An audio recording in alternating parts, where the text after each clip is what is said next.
amo ri ang sakit. Okay, next. Tiraw-tiraw ba? Na, sino kaninyo kisa naka-experience na ang inyong mga puwerta is may nagagakatal-katal daw matyagan nun daw ginadapawan inyong mga sarakangan. Super tudo ha.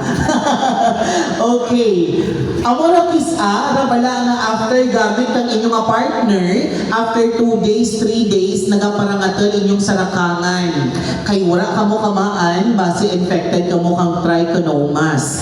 Or daw mga pubic lice, daw mga daw mga dapaw nga nagakayam sa inyong mga sarakangan na karon sa sobra mo kapangay-kray kapanganod nagarashes rin imong kinatago.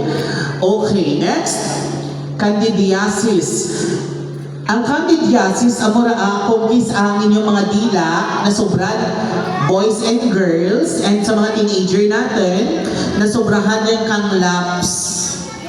Gets natin ang words nga laps, ang pagkanta, ang paggamit ng mahiwagang mic. Tama? And pataas-taas limog. So wala ito kamaan, karoon si Junjun kang imo or si Ningning na ginakain mo is may mga amorian ng mga cases. So super dila-dila, ikaw no? Tapos wala ikaw kamaan, after 1 week, nagaparangatal dila mo, tapos may mga, ano ganirang term natin sa mga dilaan? Hindi ang sa bata bala ano ganira? Singaw. Ogam. Yes. Daw ogam pala. Kita niyo sa mga bata pag nasobrahan kay ng kagatas, nagaputian ng dila, nagapilas. So may tendency nga mo mandadila nyo kung mahilig ka mo maglaps and mag-singing bee. Okay. Next. Ma-focus lang ako kaninyo ha, kayong mga bata, hindi mo natin pwede padamnan, kundi ka mo nga mga teenager lang.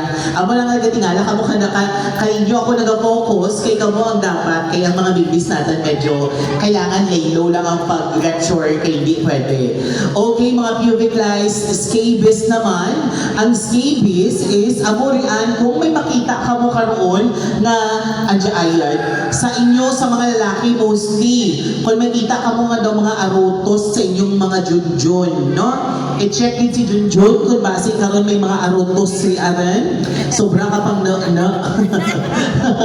kung bakit may mga tawag ka dyan, may mga may mga butoy-butoy rin na nagtururobot dyan. Okay, next. Na, mga common signs and symptoms kang